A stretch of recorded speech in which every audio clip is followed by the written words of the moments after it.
There are over 7.5 billion people in the world, each with their own genome. A genome that's made up of 3.2 billion pairs of DNA, containing around 20,000 genes.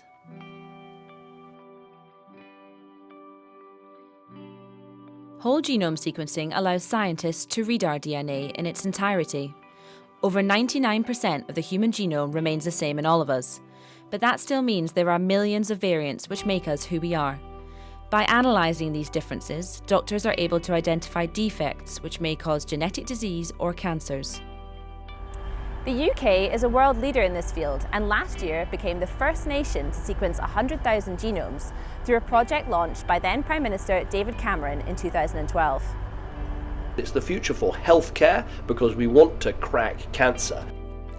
Now, Health Secretary Matt Hancock has stated his ambition to sequence 5 million genomes over the next 5 years.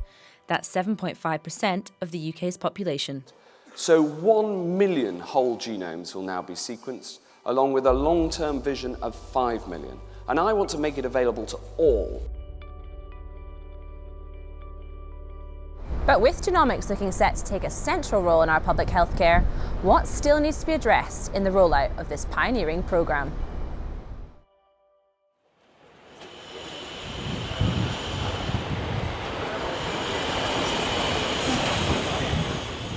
Almost 70 years ago, Francis Crick reportedly entered the Eagle pub and declared he and James Watson had found the secret of life, the double helix structure of DNA. And today, around this very same city, history is once again being made in the field of genomics. It's here at the Wellcome Trust Genome Campus, just outside of Cambridge, that sequencing for the 100,000 Genomes project takes place. Using state-of-the-art technology, the company Illumina is responsible for mapping out the unique genetic makeup of each person involved, so doctors can create personalised treatments for people with cancer and rare diseases. It's a huge undertaking, but one which has the potential to revolutionise healthcare. So we process 8,000 in a month, which is equivalent to 1 every 7 or 8 minutes, but of course the process itself doesn't happen in that time. In a small number of cases, we also practice a rather different process, which is to use the same technology, but to have it moving very fast. Things like childhood leukemias, very urgent rare disease cases in the intensive care unit. These are examples where the doctors really want a result quickly and are convinced that in many cases it can make a difference to the outcome and further management of the disease. Genomics England was formed by the UK government to deliver the programme, which has so far sequenced over 100,000 genomes.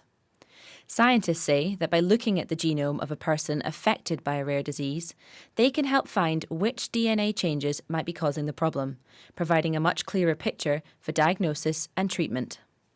So people with rare disease often go through life without a genomic diagnosis. So they might get the name of a syndrome, but that doesn't tell their mum and dad or them exactly what's wrong. And they know that if you and I cannot tell them that, then we have no idea of what's going on biologically. So they believe if we get insights into the biology, maybe, just maybe one day we'll be able to deliver treatments.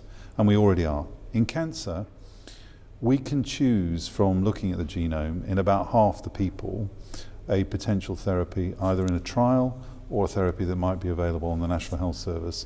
If I could choose a therapy targeted to a person's cancer, that may give them a better chance of cure, it may give them a better chance of a longer life, and I'm not choosing it because they've got a specific tumour, I'm choosing it based on the individual genetic makeup of that tumour. I've been in touch with another family involved in the 100,000 Genomes project. Their blog raises awareness of 7-year-old Olivia's rare genetic disease. Her unique form of dwarfism is a mutation of a condition called Goldblatt syndrome, causing symptoms including joint laxity, muscle weakness and a curved spine. But her condition has not yet been properly diagnosed through her DNA. Unfortunately, it's not easy to treat a syndrome that's undiagnosed. And this is one of the key elements as to why I wanted to talk to you today, because I'm trying to get the message across that it's been a real struggle for us, for the entire family, without having a diagnosis, because we don't know what to treat. And can I, where are you at the moment in terms of diagnosis? Are you any further forward? Unfortunately, we've come to an end point because the 100,000 genome test, they've come back to say that there's no result that they can offer, but they're going to continue to try to test her DNA. But obviously we submitted the DNA in December of 2016, so we're still waiting. And I'm not very hopeful that they're going to find anything because it is the search for a needle in a haystack.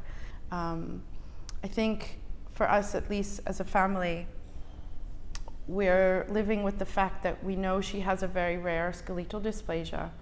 And if we can find a diagnosis, it's just going to be a name. Ultimately, it may have her name. We don't know. We could name it ourselves, being that it's so rare. And that's groundbreaking. To me, that's something that is really profound. What are your sisters called again? Karina? Carolina and Gabriella. Oh, lovely names.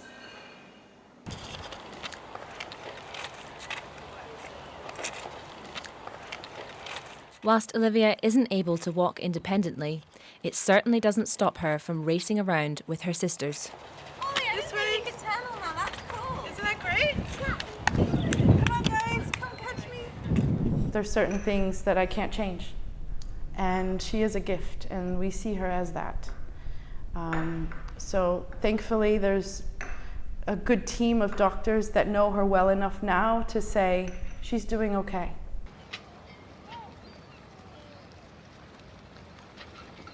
Based at the University Hospital here, Annika Lucassen is a professor of clinical genetics. She also sits on the Ethics Advisory Committee of Genomics England, a panel made up of independent experts. She praised the way ethics has been at the forefront of the 100,000 Genomes Project from the start, but warns that transparency for those involved must remain a priority. We tend to think of consent as fully informed consent. That's a sort of term you hear quite often, where you've only really given consent if you've got all the information to hand and you know all the risks and all the possible benefits. You can weigh them up and decide what you want to do.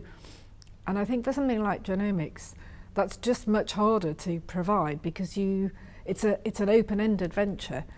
How often do you go back and revisit what people think they've signed up to?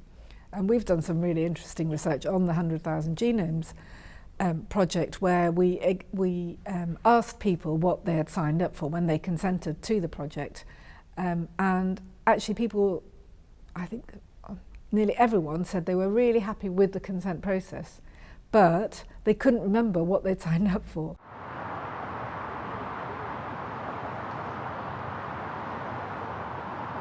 The NHS has played a pivotal role in delivering this project to families across the country, but whole genome sequencing is not a one-size-fits-all solution. There are other genomic tests that enable us to personalise treatments for individuals. Whole genome sequencing may give us a greater understanding or pinpoint a diagnosis in an individual, and it will give a pharmacogenomic profile, but we can also get some of this information from tests that don't require whole genome sequencing. How do we think about the whole population and then construct a set of tests that are available for the multiplicity of conditions we see in the NHS to give the patients either the best diagnosis or to help in personalising their treatment? Genomics clearly has a major role to play in the future of our healthcare. And for those with rare genetic diseases, like Joel and Olivia, whole genome sequencing offers the chance for personalised treatments. But whilst the UK is a leader in this field, it also means we're coming across some of the challenges sooner than others. As the 100,000 Genomes Project expands, the NHS may have to adapt to accommodate it.